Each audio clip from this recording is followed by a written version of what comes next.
Good morning, everyone. Morning. Good morning. Hi, Fran.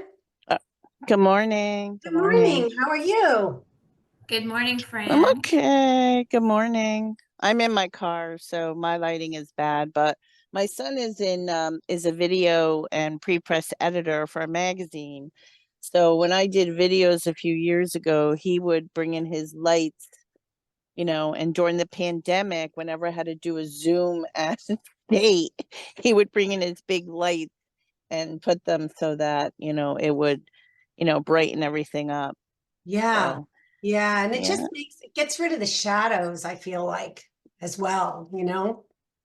So I have to get on this. It's just one more thing on the endless list, right? On the list, right? On the Yeah. list. But hey, I liked your idea, Fran, of doing a CE class. Yes, yes. I was Yeah, wondering if anyone in your company is certified. I'm going to find out. I made a note. I'm going to send out, I have a call today with one of the executives over there to chat with him about a variety of things. And I will find out what's required with Okay. that. Well, it would be better if someone is already certified, then we could Yeah, just do a Zoom and do the class, because to yeah. get certified, you have to submit everything to the state to get the course approved, Oh, for credit. right, right. Yeah. Yeah, I'll find out because that would be a great thing to offer, something unique. Yeah. Sure. Morning, Are everyone. we the only ones on? It's like No, 9:30. like Eric Funk is on and Good um, morning, Brian. Good morning, Adona. Hey, Brian. Florida's here. Morning, Fran. Good morning. oh, there's a lot of people on. Oh, Our okay. Florida team is here too. The Florida team. What's the weather like down there? Better than Jersey. I'm not. I think it was pretty cold. They had a cold front come through and rain. I'm not They had a cold complaining. front come through and rain. Yesterday was beautiful, and today's not bad either. Mhm. Are you in Florida, Donna? No, in No. my office. Oh, in New I know it Jersey. looks like I am, right? Look at it's so bright. Beautiful. It was nice. I took a ride to Montclair yesterday, and it was a nice drive until then we heard the Passaic River was swelling, and I'm so clueless where I am. I'm like, do we have to go over that? Marilyn looks at me like, Yeah. you might. Yeah, we had a lot of rain. We're getting more rain again tonight. Yeah, it's going to be pretty bad. They were evacuating people in Patterson by boat, and I have a wake this morning, so I had to come to Clifton. I usually go through Patterson to get there, but I came around to the Parkway and came this way, so I'm only going to be on for a short time, and then I got to go Oh, into a that's wake. sorry to hear Yeah. that. Oh, that's okay. Where's Rob? I don't know. There he is. Is he There here? he is. He's here. Morning, He's Rob. here. He's How you guys hiding. doing? We're great. How are you doing? Couldn't be better. So, Rob's just listening to us. Yeah. Oh, we were just exactly. going to talk about you. Wonderful. Well, being that you're going to talk about me, why don't I turn it to you for a minute and see if you can shed some light on some good news for us, hopefully.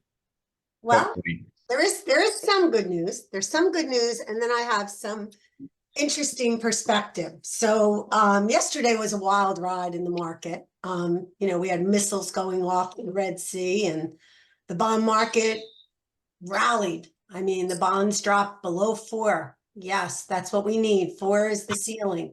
So the 10-year is at 3.96. So for those of you that don't follow the bond market, nor do you need to, since that's our job, this is good news for rates, right? We all want rates to come down because we think lower rates are the answer to our inventory issue. This morning, we had CPI numbers come out, and that's inflation numbers, and those prices declined, which is also good news. So the bond market liked that again, and we're up another 13 basis points. So The Fed meeting is quite a few weeks away, so I feel like between now and then, we should see rates. What does this translate into our world? To remain with good credit and a good down payment in the mid sixes. That's huge. That's a big difference from where we were a couple of months ago, right? However, even if rates drop to 4%, the median mortgage payment for the average homeowner is still 44% higher than pre-pandemic levels. So think about that for a moment. And that's due to home prices being so high, right? So unless the labor market softens, I don't really see how prices are going to come down unless we get more inventory.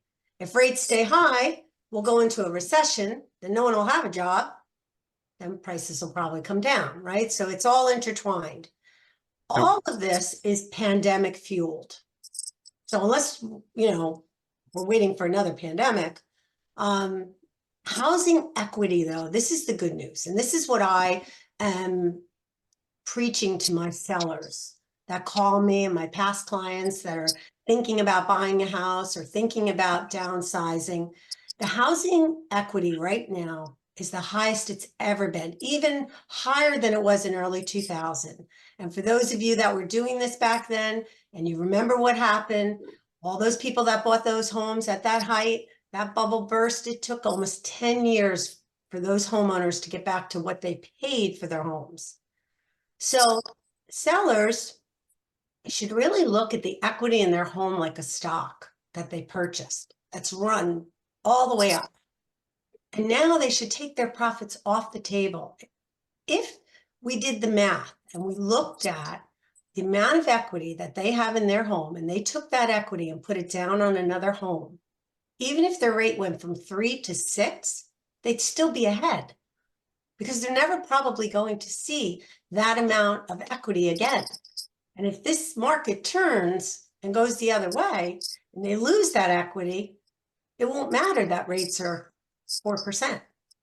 So this is something that I try to do with my clients is educate them on what the difference, if they held on and just sat where they are and took a gamble that equity will stay there, or if they're holding off and waiting for rates to come down, they'll still be ahead if they leave now and take a rate at 6.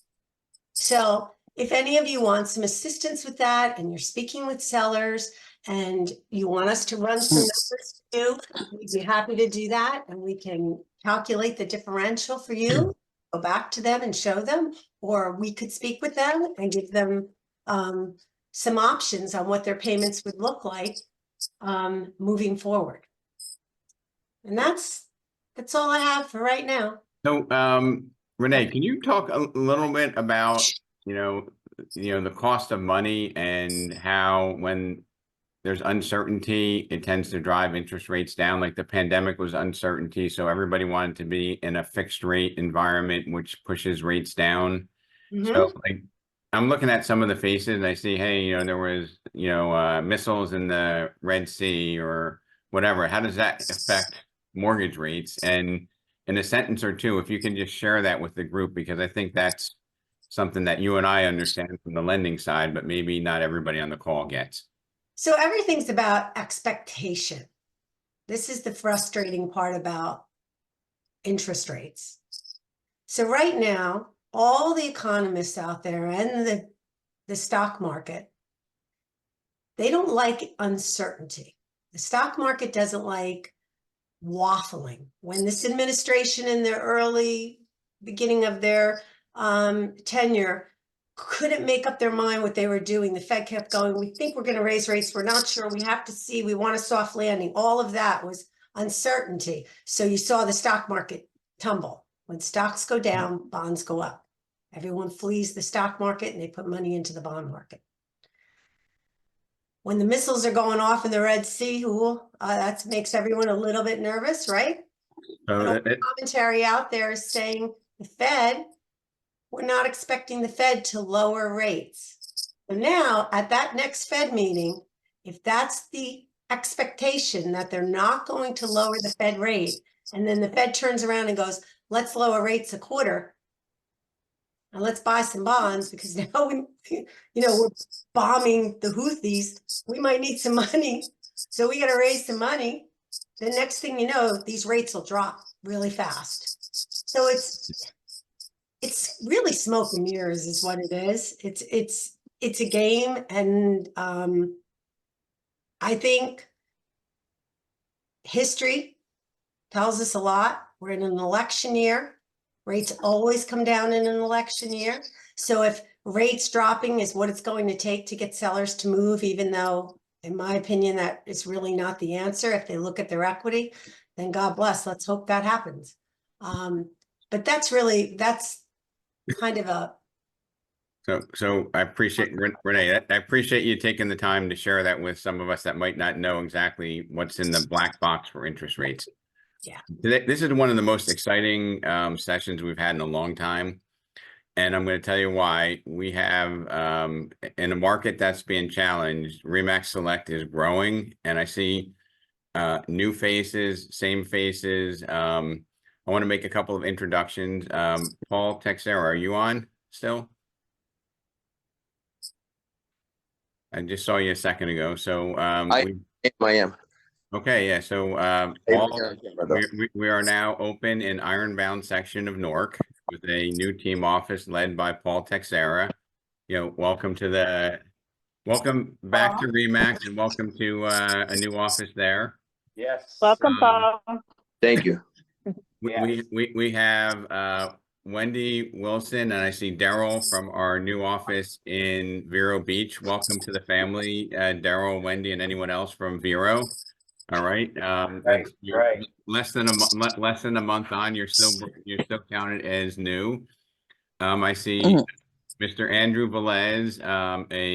How many years with RE/MAX, Andrew? This will be my 8th year. 8th year with RE/MAX. He's coming to us from another RE/MAX and just joined our Parkland office. A very level, talented individual. I'm excited to welcome Andrew and maybe some other peers from your former office to our company. Welcome, Andrew. And last but definitely not least, I have a huge announcement. We've just partnered and acquired the office in Hoboken, and we have a tremendous talent that I'm sure everybody in New Jersey probably has heard of and seen on the stage, doing big time numbers, growing a team. Miss Soha Fontaine, welcome to the family, Soha. I really appreciate it. Thank you so much. Yes, been with RE/MAX for 20 years, and I'm so excited that I'll be under the leadership of Rob. I'm really excited about this opportunity, Rob. Thank you so much for coming to Hoboken. Well, Welcome. We're excited. If you have any opportunities, these are, amongst all the other excellent candidates, these are some of the finest that I've ever seen. Daryl wave. You're a hardworking guy. I see you there all the time. I'm thrilled to be associated with such a great team of people. So let's continue to grow. Let's take care of our family, and everything comes back to us. Rob, I have a quick announcement to make as well. We just hired a Latino, Spanish-speaking, Spanish and Portuguese loan officer. He is also a Marine, which I'm very proud to announce, and he will be starting in a week. He is coming to us with 21 years experience in the mortgage business, and he has an office in Newark. So for those of you that need assistance with translation, or you work with the Latino community, we can support you there. So please keep that in mind. Right. And for those of you just coming into the family here, we have Renee. She runs our New Jersey operations everywhere, except for we have one excellent individual who, Matt Soar, who works with our Westfield team. So that's Renee, and then Frank and his team are with Motto Mortgage in our Florida market. So just so there's no confusion, there's Frank Wavin. So today's topic, okay, is consistency and skills and consistency. It's probably not the most exciting topic. It's not AI. It's not the lawsuit that's going on. But this is what drives continually growing, not only growing in economic measures, but growing personally in this business. Okay. And one of the things that strikes me right behind this skills and consistency is, anybody ever heard the book Exactly What to Say, or read the book or listened to it, Exactly What to Say in Real Estate, or Exactly What to Say? Okay, if you have, you can just raise your hand. I know a lot of you have had it. We've read the book together as a group. And when opportunity makes itself available, it's too late to prepare. When opportunity becomes available, you can't say, hey, I want to prepare now. Okay. And the second piece to this is my aha moment, and the motivation behind today is, knowing exactly what to say is, knowledge is power, but knowledge is only potential power unless you know exactly what to do. Okay. So if you know what to say, but you don't have the structure and the discipline to actually do it, it's like one of those homeless, doctors from, Harvard with an MBA and a PhD, that they have all the knowledge, but they don't take any action. They don't do anything. Okay. So my challenge and for the mindset is, yes, we need to know exactly what we're going to say. We need to know what our value proposition is, whether you're an agent on the call, a team leader, a manager, a lender in the title business, and whatever business you're in, you need to know exactly what you're going to say. And then you need to know exactly what you're going to do. And that's where the planning comes in. Okay. In my experience, the most successful people have structure. Okay. They know what they're going to do. They have times that they do it. And that's what gives them consistency. And that's what gives them the ability to, stay and not only survive, but thrive throughout up and down markets. Right. I mean, I think there were 1.6 million realtors, licensees. I'm not sure if they're all realtors in the industry. Fran Blakely, you may know this or you may not. And there's around 4 million sales. So if you just take the odds, very good, right? Nobody can survive, on 2 or 3 transactions a year. But on this Zoom here, we have some people that are having their best years ever in an otherwise down market. Okay. And the reason they're doing that is because they know what they're going to say. They know what they're going to do. They have the plan. They execute on the plan. Nobody wants to go to the gym at 4:30 or 5 in the morning, but if you want to get fit, guess what? You got to do it, right? So if you want your business to be fit, you don't only need to know that you need to go to the gym and eat right. You need to eat right and go to the gym and, know what you're going to do at the gym. So there's so many analogies here.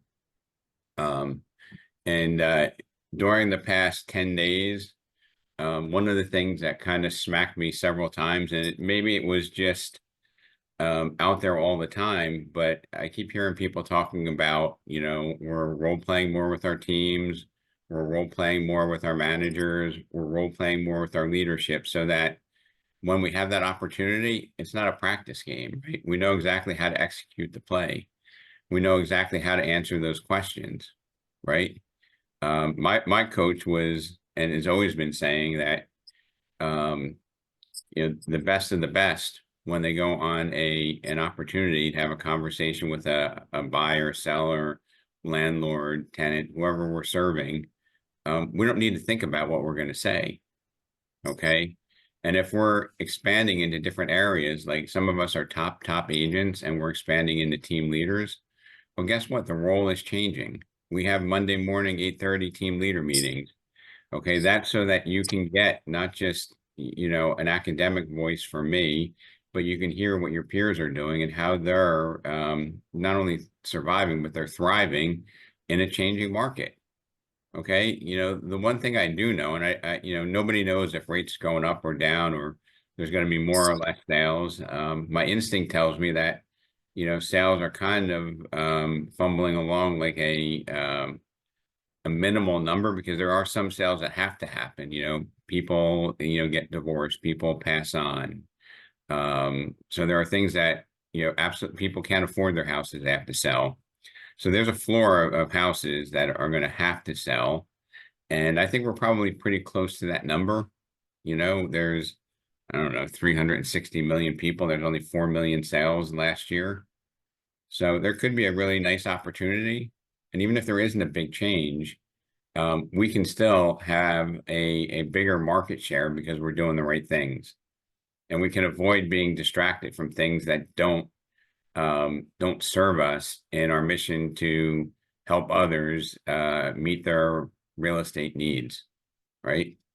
I mean, a perfect example, we're going into a political season, political views, whether you like them or not, maybe, 49.9% of the public's not going to be happy in November. Okay, you don't want to be alienating any of the audience, even if you do have political views. And if you're in the 49.9% that don't like the outcome, you still have to move on. Okay, so a lot of that is noise. Maybe it's entertainment. Sometimes it's not healthy entertainment, but we need to do things that are going to make us, excited to get up in the morning and help others, and to make calls, have conversations, to associate with others that are overcoming these, possible deterrents from our business. Okay. Does anybody know a gentleman by the name of Mike Ferry? Yes, Right? A lot of us know Mike Ferry. of course. So I'm always a student of, of perspective, people, ideas, and concepts. And one of the things that I learned now, who wants to guess how long Mike Ferry has been doing what he does? Since 1975. Say Uh, 50. 40, 50 years. He's I think I saw a video, Tony, from like 3 or 4 years ago, and he was in the business over 50 years. So let's just Yeah, say 1975, yes. so no, that wouldn't be quite 50. I think he was like 71, but 51 years. You know who he could copy from being a real estate coach in 1971 or 2? He No. copied from what do you call that? Floyd Whitman. No. That was his friend there. But That he- guy from Arizona, that he was Simi Valley, and then he went to Arizona there. Isn't Okay. it Jim Ron? Tommy Hopkins. No, so all right, Tom stop. Hopkins, yes, All right, you're right. Yeah. Time out, team here. So basically, I'm going to give you his version. There was no industry of real estate coaching. So you know what he did? He studied coaches in athletics.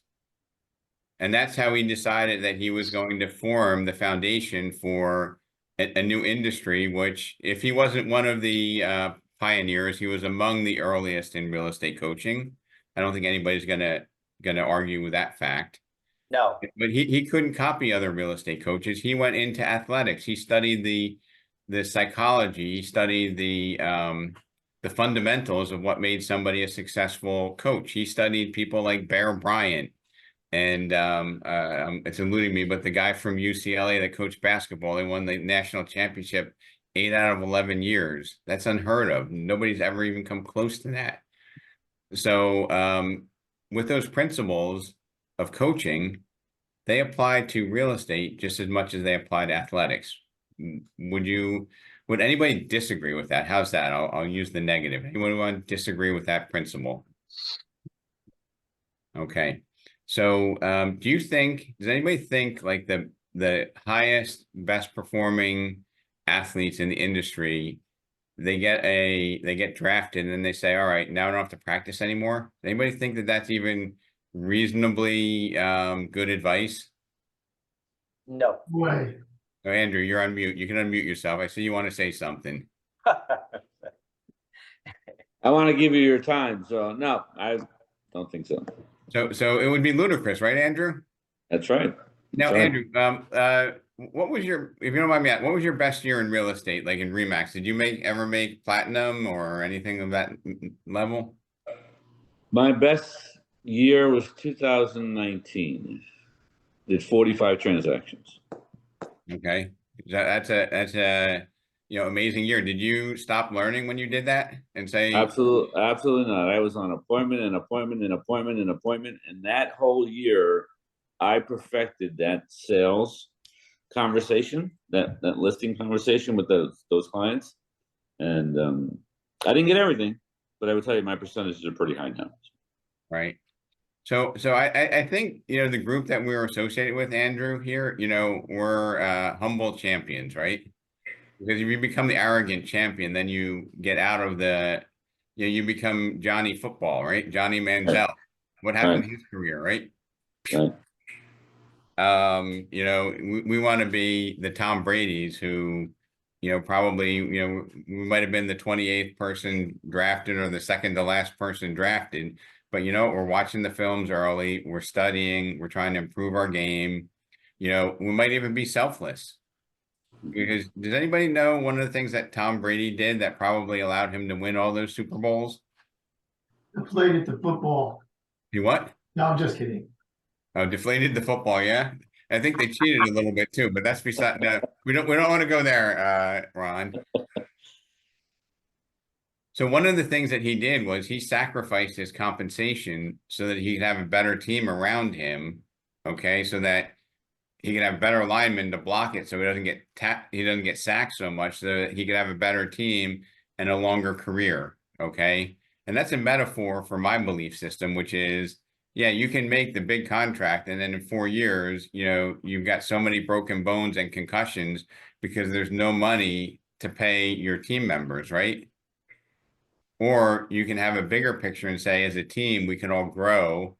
And, like or hate Tom Brady, I'm not a New England fan in any way, shape, or form, but I do respect people who have good talent. And just like I respect people who are very good competitors that aren't with us, because there are great people that I like to learn from and I like to work with and coexist with in my journey for more success. And my journey for success is bet on every one of you. Okay, your success becomes our success. So with that said, we can't stop practicing. Okay, we can't stop the routine. We can't say, I've been doing this for so long that, now I'm going to cruise, because you're eventually going to cruise down into a ditch. And I'm not the best at doing this, but I do think it's something that we need a consciousness of, role playing. Okay. You don't want to go in a national championship and figure out how that play works. You want to practice that play, and you want to practice it not once. You want to do it like 100 times so that your body knows exactly where your left hand is when the ball is coming, right? Or if you're a professional pitcher, you know exactly, how you position your body, what your posture is before you throw the ball. If you're a hockey player, you know exactly where you hold the stick. You know exactly, at what point do you launch the puck towards the goal, right?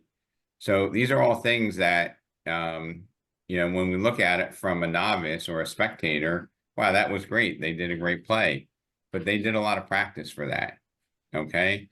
And I think that we need to get back into the habit of not just knowing what to say, which is practice, practice, practice, but also knowing what to do. And so knowing what to do to me means, having a schedule. Some of the most consistent and successful people, and I use the word consistent first, are people that, have structure. They come in the office at 7:30, 8:30, whatever their time is, and they do their 2 or 3 hours worth of prospecting. They do whatever their activities are that are generating income, and they generally do them first because those are the most important things that need to get done, right? Okay. And, the role playing and the warming up, if you're a professional athlete, Okay, you don't just show up at the stadium and then put your gear on and then start throwing balls or tackling people. What you do is you warm up, you stretch, right? You get your mind ready. Does anybody remember somebody named Michael Phelps? Oh, yeah, the swimmer. Yeah. Now, I remember when they were covering the many, many Olympics he was in, they would show him before he would swim. Does anybody ever remember those images? Like he was in deep thought. I think he had a headset on and he was envisioning exactly how it was going to go before it happened. And I'll be damned, but that guy would win by like 200ths or 2000ths of a second, right? It was like, how is it even possible? Right? But he just kept doing it, winning by like the smallest margin, but he kept winning and winning and winning. And that was because, in my opinion, he got in the right mindset. He knew the process. I think he saw the outcome before it happened. Okay. And if you're in this, if your head is in this space, it becomes more about, how do we handle the process as opposed to how did the customer spin us around? Okay. How did we handle the process as opposed to how did the customer spin us around? Because there could be a customer that, Rob Durso, a really talented individual, goes out on and, he's like, this guy's a jerk, I can't connect with him, blah, blah, blah. And then Daryl is able to go there and has that right rapport, right? And you can make that person into a great client. Okay. And it's not about the client. It's about how do we have our skills? How do we pivot to be able to service different people the way that they want to be serviced, right? Because I believe that everyone on this call won't do anything unethical to make a dollar, okay? So that we have the right or even the obligation to be able to communicate at the highest level to serve people in their real estate needs. Because I hate to say it, but there are a lot of people that on Friday at 10 o'clock are still sleeping and not investing in themselves, right? And they're going to go out there and try to wing it. And in the absence of value, what matters? Anybody know what that is? In the absence of value, price matters. Okay. So that's where people come in there. They have no value. They try to degrade our business. Oh, I'll do that for half of what somebody's going to do it. I'll tell you it's worth more than it is. I'll do whatever I have to do to get the business. And we're not that group. That's not who we are. And I really believe if I'm trying to have an influence or program everybody that's on this call, is the business is about, finding people, maybe even stepping outside of the experience, right? So, let's say Ron Piccolo is a seller and I'm at his house, right? I want to be able to look at what a relationship would be like Ron and I standing up next to each other and saying, here's the process, here's how it's going to work. Are we a good fit to work together, right? Instead of letting the customer,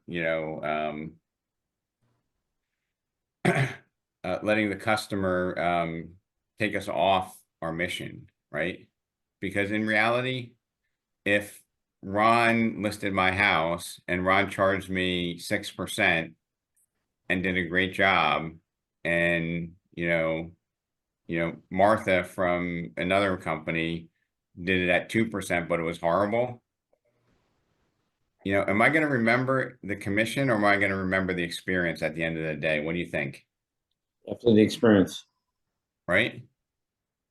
You're going to remember the outcome. You're not going to remember the cost. Right. Okay. So, please don't lose sight. And I'm not saying that cost doesn't matter because we need to be competitive, but it's definitely not the top. It's definitely not the top point to making a decision, right? And if somebody's pressing us on what our fee is, one of the things I love to say, and I believe it in my core, is, hey, Andrew, whatever the fee is doesn't really matter. I just want to identify if we'd be a good fit to work together, because price doesn't matter unless we're a good fit. Would you agree with that? And then you can take that conversation a little bit further, right? Right. Right. I really like that. I like that whole soft positioning. When you and I talked from the beginning, I really, really like that. So if I can have an asterisk in your career, that's what my goal is, Andrew. So if if people have these objections, right, and we can just say, hey, you know what, it doesn't really matter, like the price of the house, like what do I think it's worth? Let's talk about whether we're a good fit to work together, and then there are different ways that we can position your house if we decide to work together. Is that okay, Andrew? I'm not dodging the question, but like I'm the professional. I'm doing this, right? I really believe it, and if you're somebody that's unmanageable, that you're, a know-it-all, maybe I would say, hey, Andrew, I really wish you the best, but I don't think we're a great fit to work together.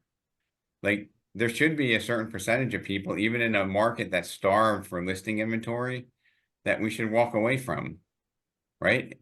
I mean, I don't know if you've ever had a listing, Andrew, that you regretted taking. Oh yeah. Hold on, for the record, he did not even hesitate on that Oh one. yeah. Well, I've only had two out of 200. Not too bad.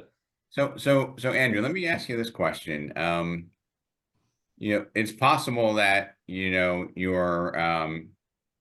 client, right, that the homeowner was defective in terms of being a good fit for us. I don't mean they're defective, but I mean they're not consistent with what we want. For example, if somebody came to me and said, you know what, Andrew, let's, I'm going to give you a New Jersey thing or a Florida thing. Hey, my roof leaks. I've been trying to get it fixed for years. I did this cheap patch job, but I don't want to tell anybody about it. Like, I hope you would say, I'm not the agent for you, buddy. Right? Because that's not what. Yeah. Right, because what's ultimately going to happen is you're not going to be able, like, it's bad. It's just bad. You're Okay. walking into a grenade. You're just walking into a grenade. Someone's gonna get sued. But let me. I want to share this experience because I've helped some newer agents, Andrew, and I don't have the depth of experience that you have, but I've helped some people where this has really been how straightforward I've been with new agents. I remember Andrew Chatone years ago.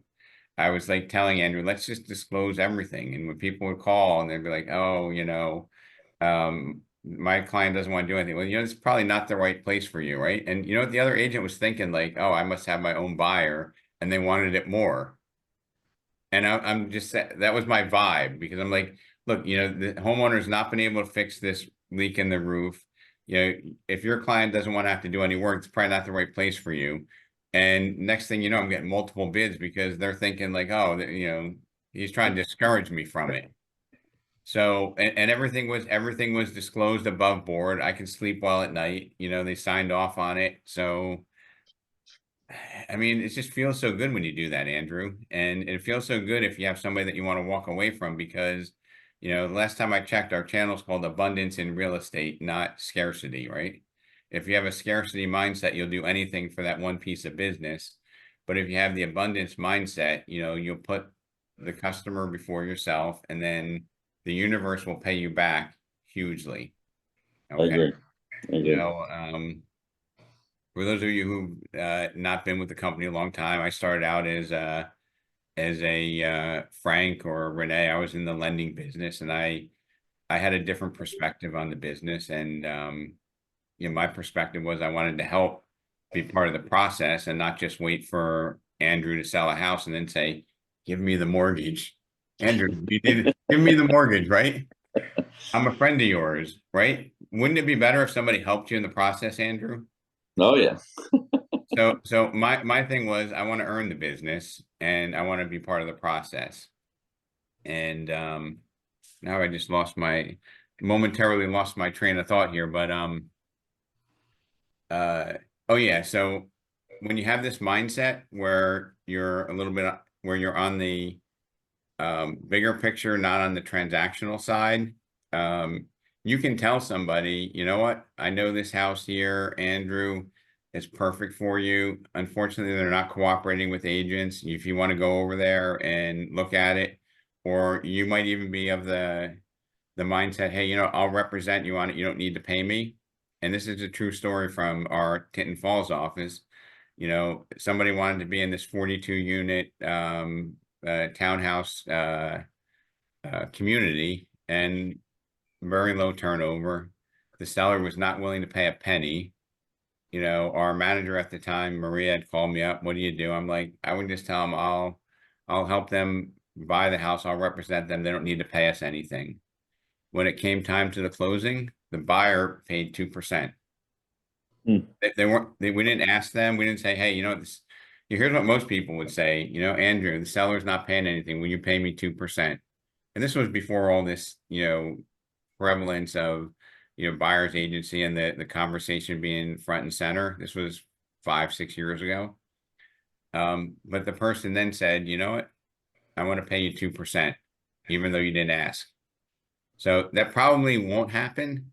I don't want to say that you should have that expectation, but if that doesn't happen, Andrew, what's going to happen is that person's going to feel a sense of obligation to you. And every time they hear somebody looking to sell their house, they're going to call you up and say, hey, I have Ron here. He's looking to sell his house. Here's the phone.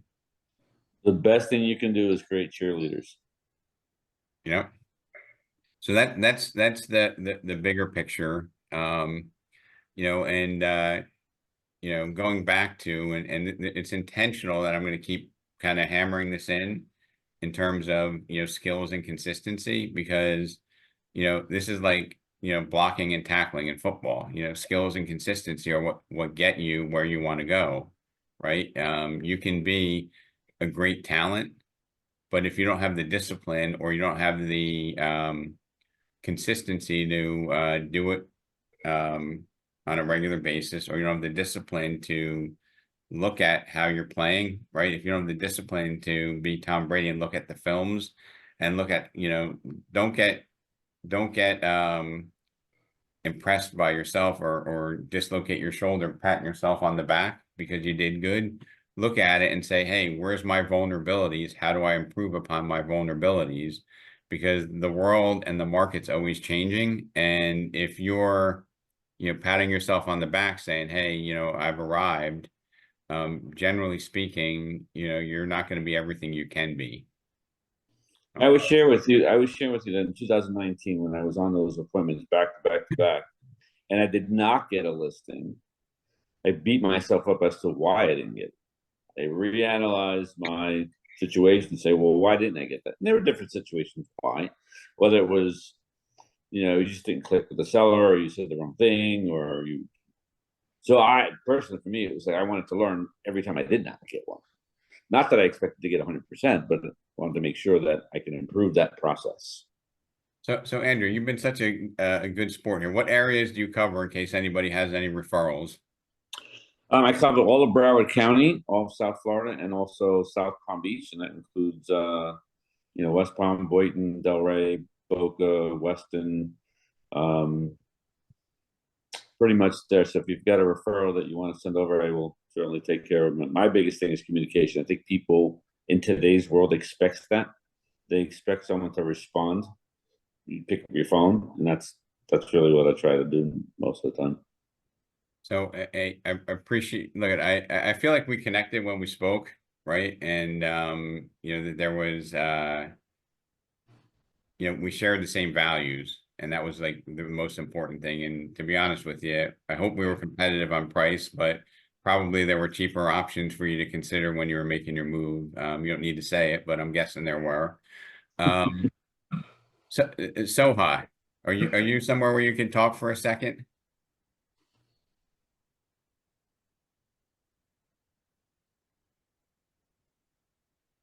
You're on mute.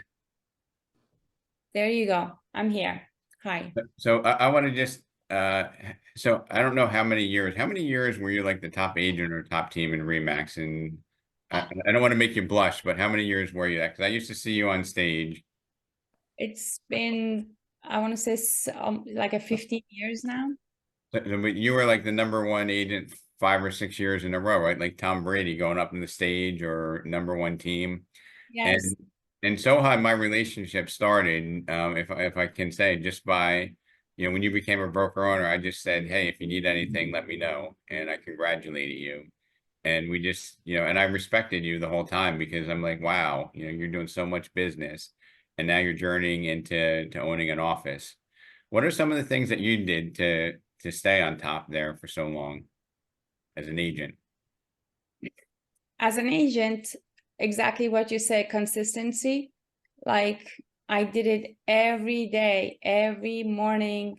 I was the first one in the office. I would drop off the kids at school and I'd be in the office, and everybody else would show up at 11 o'clock with their yoga bag and like very nonchalant, just coming in. And they all asked me, why are you always so early here? And I was like, I couldn't say anything. I was like, why are you guys so late? So it was every day I try to find out the new ways of finding clients. And I'm a little bit of I'm very I don't like to spend money on things. I'm very frugal at the sense of like buying leads. I'm a student of Mike Ferry, so it's drilled in my head that if I pay for the lead, that means I don't have enough skills. So I always stayed away from paying Zillow, paying anybody. I just like, it was I think exactly what you said about when you help people, they remember when you're all in, they know when you respond to them every second, and which means a little bit lopsided in your life, because after all 20 years, I always feel bad because it's like, I didn't go to all the games of my kids. I never was there all the time in every school happening. I tried to be there. I probably was very late all the time because I was working. But right now they appreciate me because, I could pay for everything. So it is, I think finding that balance is important. But at the same time, you can't be great in something if you don't give it all. And so it's been an amazing ride. I wouldn't say the same thing about being a broker. Obviously it fell on my lap. I just, I wish on that day when you congratulated me, I would have said, please come and just run the office here so we can just like grow it since then. But it's never late. I'm so happy you're here right now to just grow this amazing market with me. So I'm very excited. So I'm going to make you mentioned something, and I want to make a contribution to everybody in this meeting here, because I have some beliefs. I don't know if Chief Glenn Baker is on, but I've made some pretty direct and bold comments to people about growing their business and balancing life. And I really believe that if we were to look at how can we elevate our skills, perhaps a listing appointment is half hour, 45 minutes tops. And it could be run like a Broadway play instead of, like a tennis match where, we might have to keep rallying because nobody's up by 2 points, right? And the game goes on and on and on. And I'm saying that for a reason, because I really think if we orchestrate the process, we can educate the consumer, address all the questions, and be done in 45 minutes. And I also am a firm believer of there's no two-step process. That to me, two-step is some sort of a line dance in Texas. It's not a real estate principle. Okay, if we know our art and we ask the right questions before we go out there, and maybe they've exaggerated some of the things, we should be competent and confident. I'm going to say that both competent and confident to make adjustments on the spot, because we know our practice, and we can say, what, of all these condos in Maxwell Place, maybe you went in there thinking that this one was a high end, and maybe it's been a little bit beaten down, or maybe their definition of high end is not what the market's definition is. You can pivot and have a dialogue where the people understand, how we're going to introduce the property to the market. Okay. And I think if it's not orchestrated like a show, then we need to go back to the drawing board and figure out what what can we be doing better? Not, boy, that customer was spinning me around like a top, right?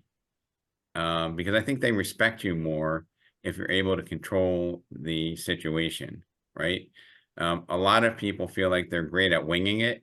And then, has anybody been on a listing appointment more than an hour and a half? Sometimes. Yes. Yeah. Anybody broken, 2.5 hours for a listing appointment? Sometime. Okay, so when you're breaking 2.5 hours, I'm going to call it like I see it. It's not necessary. Sometimes it's a good sign though, Rob, because when you're at a listing appointment and you're there for 2 hours, that means that they're interested in everything that you're talking. Whenever you're saying to them, they're listening, they have questions, most likely you're gonna walk out there with the listing. So, in my observation, Ron, and I love you, but in my observation, you're like, oh, I had a French poodle when I was a kid, and you start talking about all these things that make you comfortable that are not relevant to the transaction, right? Well, we usually do, when I start with my listing appointments, when I go on, we start with the small talk first. And then when we get done with the small talk, and that's usually anywhere between 10, 15 minutes, sometimes maybe even less. You have to kind of read the people and see where they're at, kind of get a feel for them and know that you can actually open up and talk to them. And then you get into business. And then when you start getting into business, you start talking about what you do for them. And then you do all the numbers, you show them the comparable sales. If they ask a lot of questions, I mean, that could take up a lot of your time. But 9 times out of 10, I walk out of there with a listing. So, and Ron, I respect you, and my job is to try to get you to be a little bit uncomfortable and look at things a little bit differently. And my perspective on this comes from when I had a very, very high producing agent who used to always have his clients come into the office. And they would sit at the conference table, he'd put it on the screen or he'd put it on the iPad, like he'd have his computer and the iPad would have the image on the other side. And I was reading the body language of the people, and like the people already sent the selling signals, right? And they wanted to go out to dinner. And he was like, all right, now we're going to talk about absorption rates. I'm like, oh my God. Yes, You're so smart. You're so smart, but these people don't want to know everything you did, right? So if you created a listing presentation that could go for 2 hours, you're going to pick 15 minutes out of it that's relevant to them, and you're only going to share that. And I'm going to tell you, some of the best agents, the best listers on this Zoom meeting here, you've done a great listing presentation. You've gone out there and they said, hey, the homeowner said, my kids have a dance recital in 45 minutes, can we get this done quickly? And you've never even opened it up, right? Because your rapport and your reputation sold it. They might say, so, what do you recommend that we put on? A $9.99? Like, great. Can we just sign the paperwork real quick so that we can go to our daughter's event?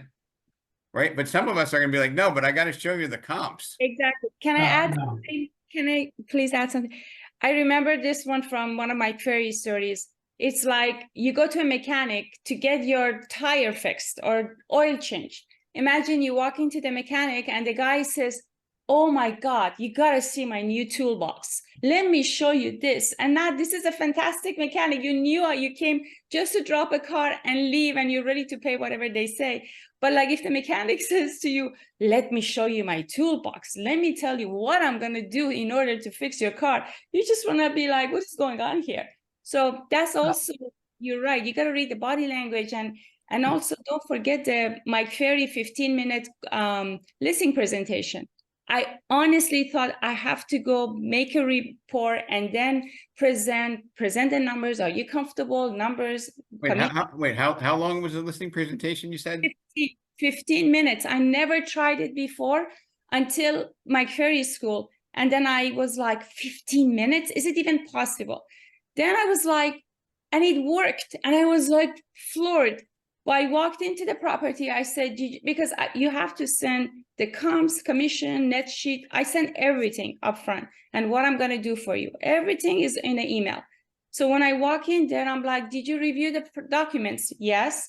Do you feel comfortable about the price? Perfect. And can we move forward? Yes. That was it.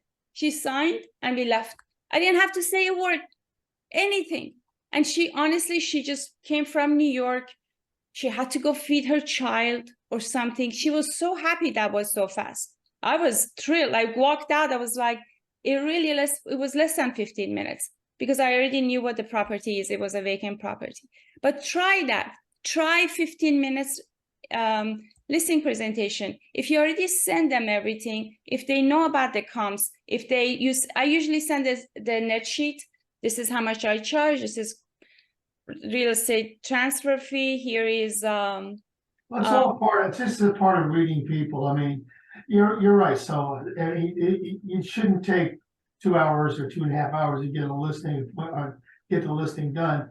But it's all about reading people and getting the feel for the people. Now, like Rob said, if somebody's in a hurry, you can sense that, they're not going to sit there through a 25-minute or 30-minute presentation. My presentation is about maybe 10, 15 minutes long. I get to the point, but when I start out my listing presentation, I usually start out with small talk. I notice things that they have pictures on the walls of where they went, and I ask them questions, and we just start a conversation. That if I see that they really want to get down to bare facts, then we get down to business. But it's just part of reading people, and that takes a lot of time to learn that. And that's, when I tell my agents, I say, you just got to be able to read and get a feel for who you're talking to. So Ron, maybe a takeaway from this is that, you can experiment with different ways of building rapport, right? And I know a lot of times when you're on the phone or when you're meeting somebody and the conversation's going well, we think we're building rapport, but they're just being nice to us and we're being nice to them, but nobody really wants to be, you know what I mean? Like they've already made their buying decision. Okay. And one thing that, I'd like to be known as, and I'd like to just change the language because words matter. For years and years and years, everybody's called it a listing presentation. I saw you, Soha mentioned it, and Ron. I would rather have it be a listing conversation because it implies that it's a collaborative process. For me, a presentation is I'm going there, I'm presenting, and I say, what do you think? Right? But it never really goes like that. It's a conversation. And the best listing appointment or the best listing conversation, in my opinion, is one where you don't have to pull out your whole presentation or your materials, right? Because the conversation worked and it's built on trust and rapport. So I would say, Ron, to your point, rapport, without rapport, the numbers don't matter. Okay. So I applaud you for building that rapport. But I'm going to challenge you and say maybe it doesn't need to be that long, and maybe you don't need to talk about, oh, was that picture over on the Fort Lauderdale Bay Area? Like my kid got married there, right? That might be a really neat commonality, but it's not relevant to the conversation, in my humble opinion, right? If you're in good rapport, you don't need to keep building rapport and rapport when it exists. Of course not. Okay, so please don't be offended, because if I want to help, I just have to be, critical of Well, some. you just gotta practice, you just go there to put their home on the market. You are not there to be their friends or to be their family. So you already ask all the questions. So when you go there, say, Ron, do you have to sell this house? Yeah. Would you like to price, accordingly, or do you want to be on the market for a long time? No. I want to price accordingly. Great. Do you want me to handle the sell for you? They say yes. Great. Sign right here. 5 minutes. You're done. You're gone. Yeah. That's it. That's exactly. I know you.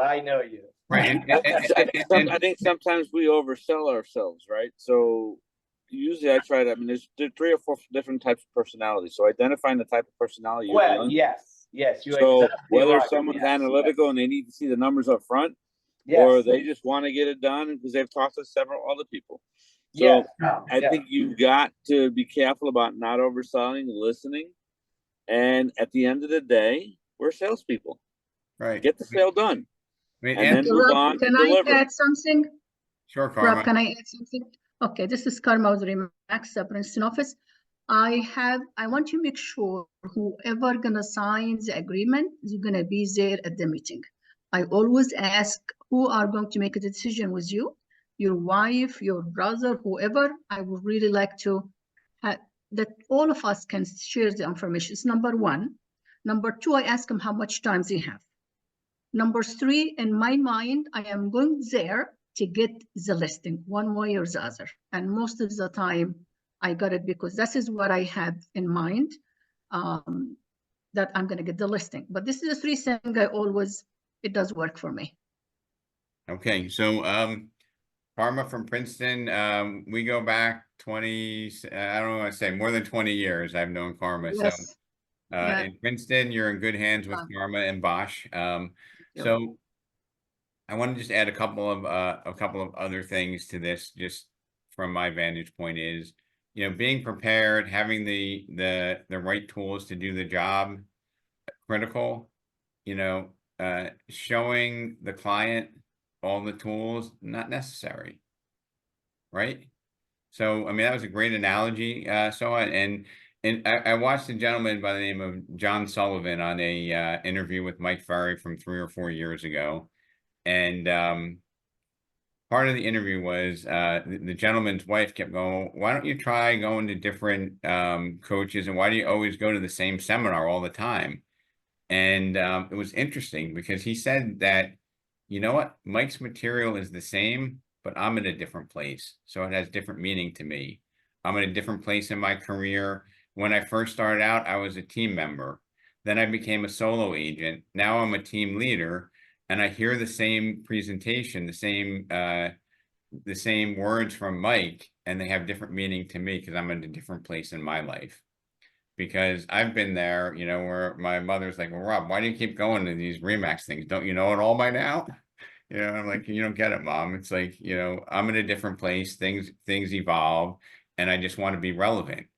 So you don't need to show everybody your toolbox, team. If you've done all the preparation, right, and they're ready to transact, you know, let's just move. And it's not only good for you, and you might be able to be a little bit earlier to your kid's soccer game, or dance recital, and the customer is going to be satisfied. They don't need to see they don't need to say, I spent 2 hours on this analysis. I need to show it to you.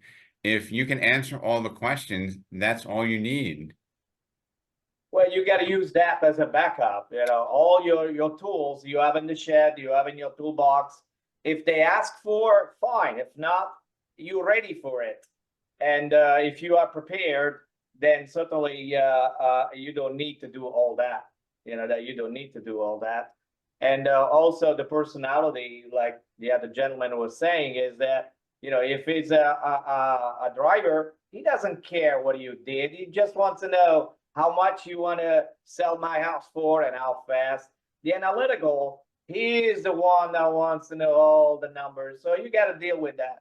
And then you got the amiable, and then the expressive, you know, which I have to be careful because I keep talking, you know, so. So Tony, maybe just have a consciousness about it, right? I'm going to wrap this up quickly, but one thing is, if we can change our language, and instead of saying a listing presentation, if we could say appointment or a listing conversation, sure, it really does change the way that we engage with the whole process. Okay. And yeah, because your time is valuable. It's just like when you talk to a doctor, you know, he just wants to know where you hurt. You know, you go to an attorney, he wants to know what it is that's wrong. So you just got to go to the point, get to the point, and go on. Because instead to have just one appointment that day, you can have 2, 3. I mean, I have people that they do so much compared to what I do, because they are very time conscious. Okay, that they have. So Rob, Tony, yeah. it's Jackie Godheim. Can I just say something quickly?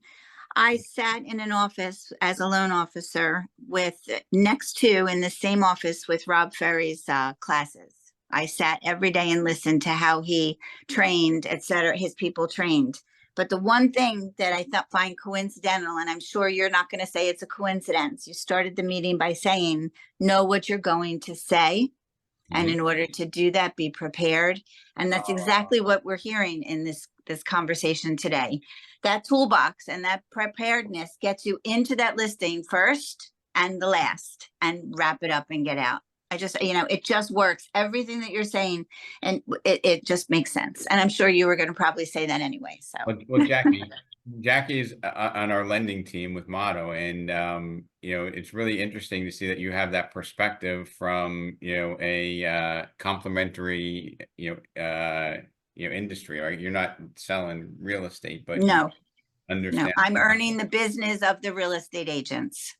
So here's another. I'm going to do two things here. One is I'm going to ask everybody on this call to pay it forward and talk to somebody in your office or talk to somebody that you know and invite them to come to next Friday's Mastermind, because I want to contribute. And to be honest with you, most of the people that need to be here aren't here. I mean, we have some of the top talent here. We have 700 people almost in the company. We had maybe 90 people at the peak on this meeting. We have Glenn Baker, Soha, Wendy, like Rob Durst. Like the people here are just so amazing that I'm going to ask you to invite your team members, Soha, invite friends to come on to this meeting and see what this company is about, and how we're trying to help everybody. Like everybody here who spoke made a positive contribution to this, and the talent on this meeting would rival any Tom Ferry event, I guarantee, or Mike Ferry event. Okay, and I try not to offend anybody, and I just try to give you what I've observed and what I've learned, so I get you there a little bit quicker, help you have a better quality of life, and serve your clients better. Okay, so remember that individual that was like, all right, now we're going to the absorption. Like it was just I wanted to put a button there, like on the that was easy button, where you hit the button and say, all right, can I sign the papers and we go home now? Maybe that's a good idea. We have to bring a button with us. But if you but if you have that imagery in your mind, Colleen, it changes the way that you go about it, because it's not about you did all this time preparing and you need to vomit that on the customer. It's about you had it as an insurance policy, and because you did that preparation, your confidence is elevated and you can serve them better, right? You don't need to go through it all. No, and your confidence, when you're prepared, they feel it. I always used to say to the agents, when they would use a book, you don't have to go to the end of the book.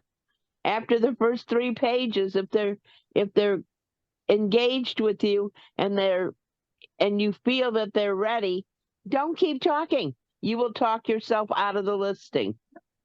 Well, please, Colleen, our leadership team, our team leaders, try to get one extra person on. Let's try to, have a bigger impact on our company and the people that are around us, because if you help somebody, it's going to come back to you. And, I'm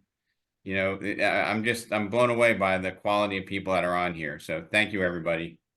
Thanks, Rob. Have a great weekend. See you next Friday. Thank you, Rob. Great. Thank you, Rob. Bye. Thanks, Rob.